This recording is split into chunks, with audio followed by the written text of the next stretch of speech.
I don't really want to talk too much about that situation. I feel like that's, yeah. Yeah, I don't want to talk about that. But anyway, yeah, so this time the situation with my grandmother and dad, it wasn't getting any better. And the time when they kicked me out, I just went to his house. Now he was living in a different area. But before we even get there, I was going over this place. I was going over there, sleeping over there, leaving, and going back home. And then it got to the point where things wasn't getting good at home, and then I ended up living with him. Now this time I could live with him, because he said, you know what, you can't live with me. And by this time, I actually was going through the county building. That's how I got my first job, and I started working with children. I used to work with kids when I was around the age of 18. I used to work with children, and I love children. That's why I'm actually pretty good with kids, and kids actually do like me, because I don't know, I just have a motherly sense around me. I can't really explain it. So,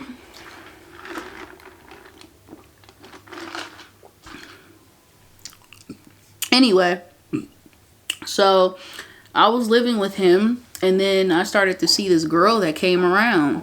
Now, this girl, he would call her babe.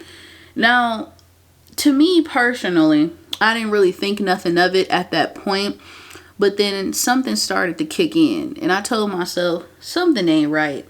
And turns out it was his girlfriend the whole time. And when I found that out, I was very upset. And when I tried to leave the situation, I couldn't, because I was going to be homeless anyway, because I had no home to go back to. Now, I put myself in this situation, and I messed up. Even though things was happening at my parents, where I was staying with my grandmother and my father, the way, I thought leaving that situation, going to this would be better, but it wasn't no better. I was screwed. It was almost like I was so codependent on him. It was like to the point where I was in a vulnerable situation and I just couldn't get out of it. And the way he treated me, he put his hands on me, he choked me, he left scars on my face. And he did let me in, but the way he treated me and how he fucked me up psychologically wasn't cool. He made me feel like I just wasn't, like I was worthless. And the things he would tell me and how he would talk to me, I was dealing with this dude for almost 4 years. Even after the situation of us no longer being in each other's lives, I was still dealing with him, because mentally and energetically, I was still attached to this man. I was attached to him for such a long ass time that I couldn't get rid of him. It's like chains was trapped on me, but I couldn't break the chains. It was almost like I was obsessive. We argued almost all the fucking time. We never really, we would get along, but the only time we would get along is when we just have sex, and that's it. But I wasn't even realizing that during this time. I told him, I would do anything to help you and whatever the case may be, because you took me in. But he would take my money, all of my money.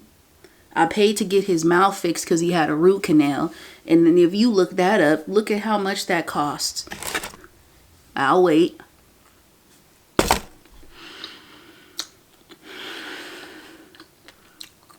He fucked me up.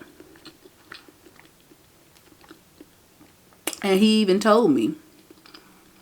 He said, you're nothing to me. You don't mean anything to me. And even still, to this day, this man will always say that I hurt him because I left.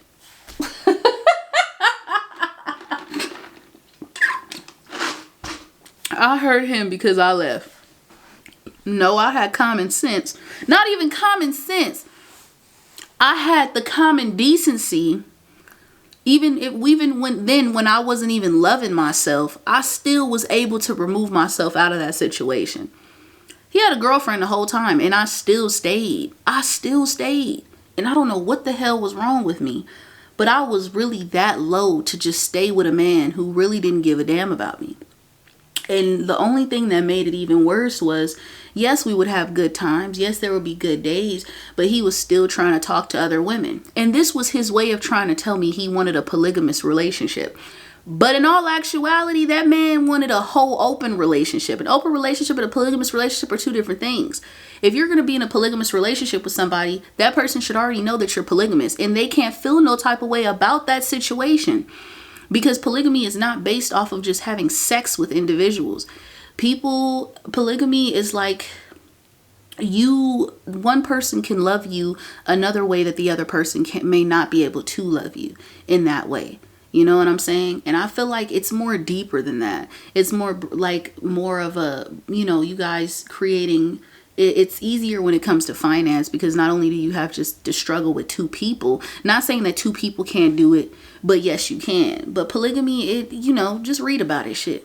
I myself, I'm not polygamous, nor I don't want to put myself out there by saying I'm polygamous or monogamous. I have actually wanted to try polygamy, but I feel like you have to have a very strong mindset in order to be a polygamous person, because you can't just say you want to be polygamous if you can't handle the fact of your partner being with somebody else. If you can't do that, then you just might as well stay monogamous. And it's nothing wrong with monogamy, neither is it anything wrong with polygamy.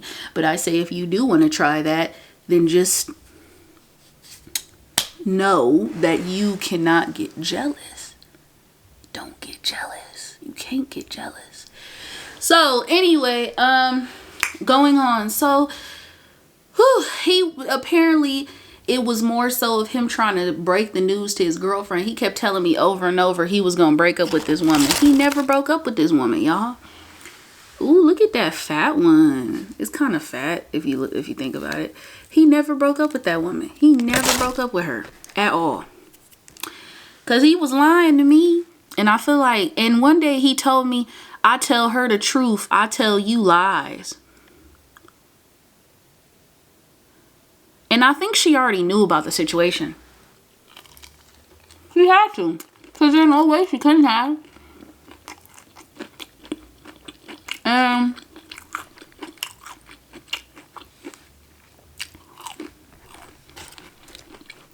This isn't to bash him. This isn't to bash her. Because at one point in my life,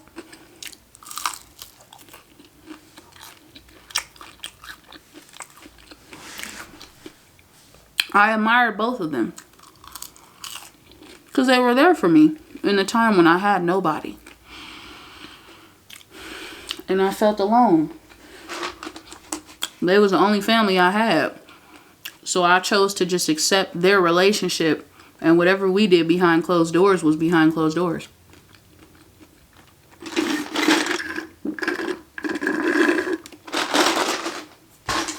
That is so sad. I could even say something like that. But it's true.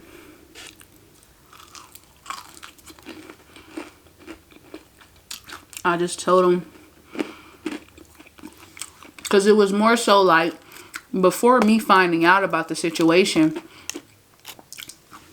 he didn't make it seem like he would call her babe, but he didn't make it seem like he was with her in front of me.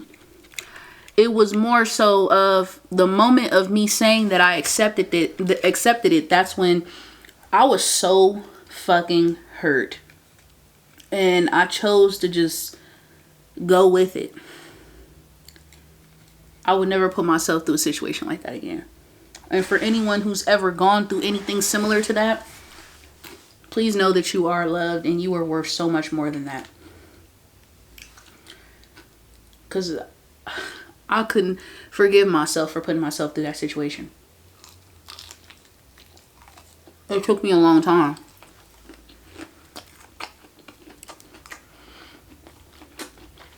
That's why I tell people, you think you can hurt me? You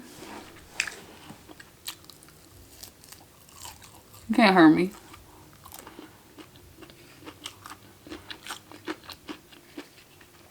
Your words can't even hurt me. I had a man look me in my eye and say, "You are nothing but a side bitch to me. You don't mean shit to me. Nothing. You aren't worth a damn thing."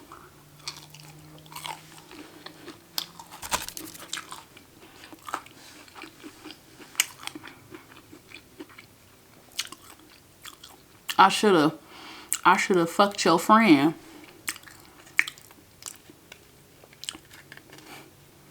My own father even told me my mama didn't love me. So what makes you think you can hurt me? Nobody can hurt me. I've been through too much. May not have been a lot, but it's enough.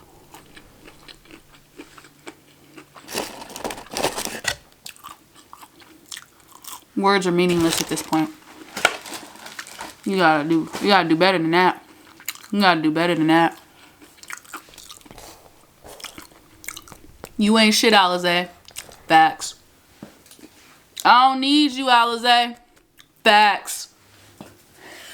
Psych, that's not even facts. You do need me. What the fuck? No, you fucking need me, bitch. But anyway, YouTube gonna probably fucking, cause I'm cursing so much, but oh well. But anyway, look. So what happened was, yeah, that situation, it was crazy. Like, I accepted him having a girlfriend, and them being all sweet and all that good, all that lovey-dovey stuff. It was almost like I was getting cheated on right in front of my face, basically. And for so long, it went on for about a year of me having to stay stuck in that situation. And then we had transition. When we transitioned, we went to, I don't know why I put this in here, but oh well. When we had transitioned, we had went to her place. And then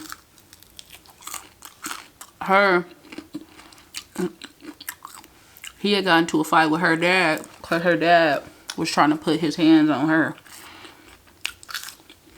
So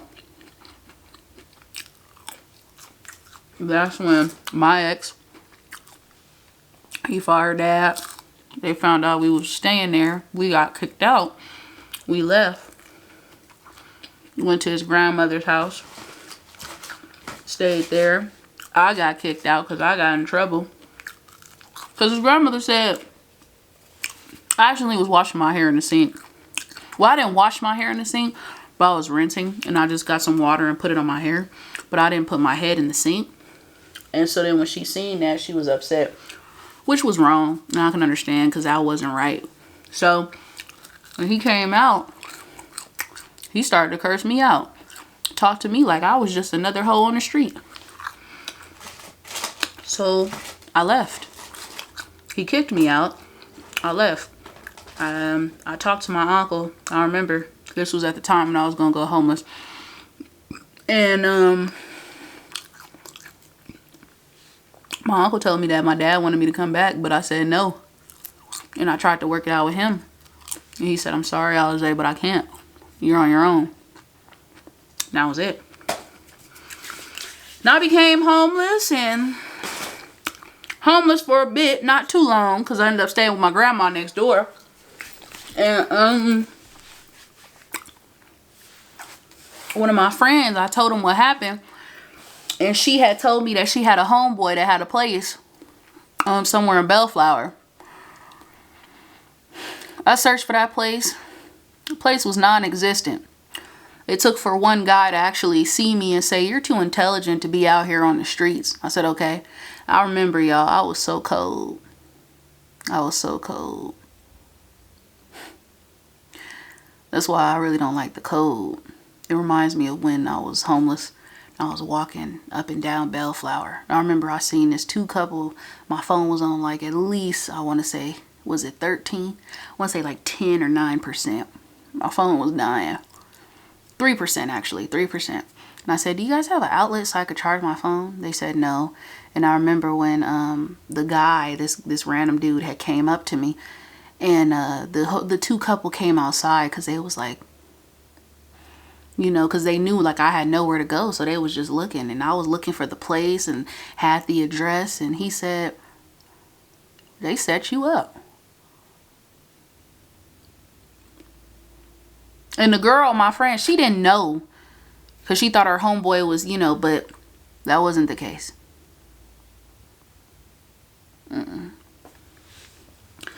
So I went with this guy, and he told me I could let you stay here, but until the morning you gotta go. So he tried to get sexual with me, and thank God when I said no, he understood, because if it was somebody else, it could have been worse. Now remember that he gave me about like like I want to say $4. No, $5 to get back. And I don't know how I got back home. I don't know how I got back, because South Central is my home. Always will be. I don't know how I got back. But by the grace of God, I got back. And anything could have happened to me. I could have got kidnapped. I could have got beaten up. I could have got raped. Anything could have happened. And I went back. I remember I was watching homeless people when I was in Carl's Jr. And homeless people was right outside. And I told myself I can't. I gotta get back on my feet some way, somehow. So I did. I went back to school and I got my high school diploma. And I stayed with my grandma for a bit. And then from my grandma, I went to my dad. And then from my dad's, I went to Job Corps. And I did still talk to Raynell. We didn't talk for a while, but then I ended up talking to him again. And he ended up treating me the same exact way. But before we even get into that, I will say when I was staying with my dad and I went to go stay with my dad, the one thing that really hurt me the most, that I put his name in there too. Shit. Anyway, it's already out there. So the most thing that could have really hurt me that he did was when if you don't want to hear about this, just skip the video. Don't even watch the video. Just skip this part. But the one hurtful thing that he did do was when I did meet up with him and I asked him in his because we started talking. We was like, you know, talking or whatever the case may have been. Again, but just not like in that way. I want to say, I don't want to say it was in that way, because I was trying to like date other people, and plus I was in the process of working on myself. Not like really dating other people, but I want to say I was in the process of getting myself together, because that's when I was looking for a new job and I just wanted to start doing that. And my dad told me like, I need to do this, or, you know, you got to get out because you got to work. You got to do this. You can't just be sitting here. You know, in this house, people work or go to school, however the case may be. So I said, okay, that's understandable. So I was looking for work, trying to find a job, and I was in the process of all these things. And one thing I can say was that he did help, because when I did actually go to get hired with Allied Universal, they hired me and he took me to the job interview. But that same day that I had got the job was the same day he was trying to do something sexual with me in the car in front of the girl. And he wanted us to do like some type of freaky threesome. And I told him no. And then he got mad and said, any other time you would have done this. And I said, you know what, I'm not doing this. Because at that point, the only reason he wanted to do that was because he told me that I need to start, you know,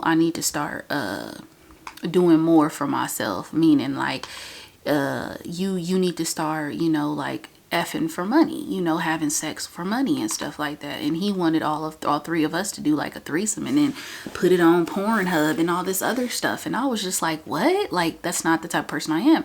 And I said, I can't really have sex with a random person. I'm not just gonna go and have sex with anybody. That's just not who I am.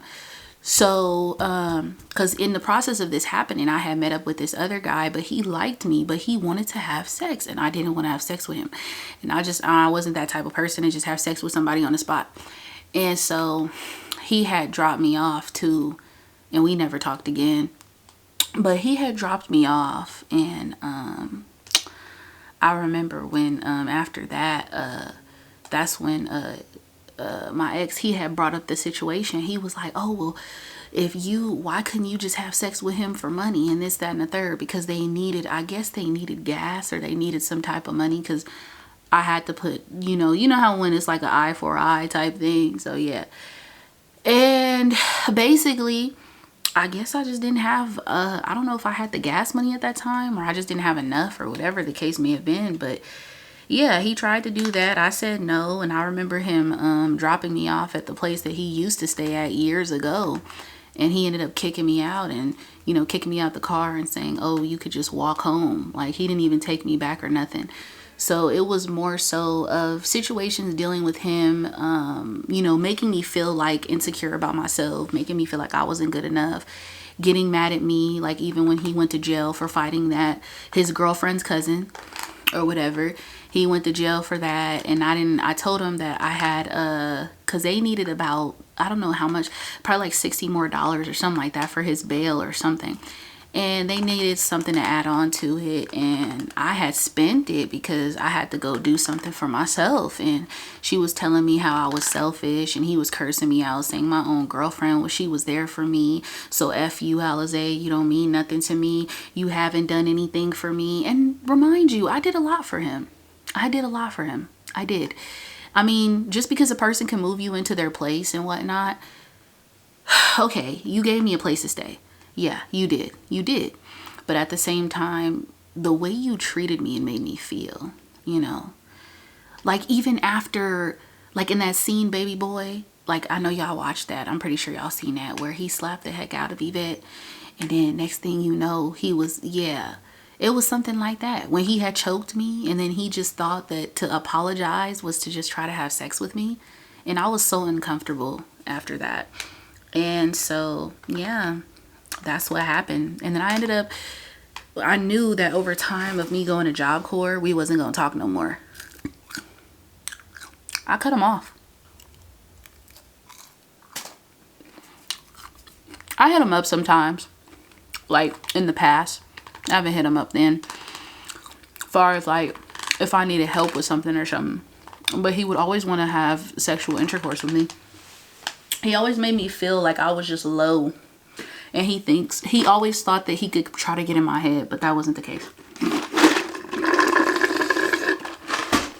You couldn't get in my head. Not no more. So how did I survive my ex? Moving on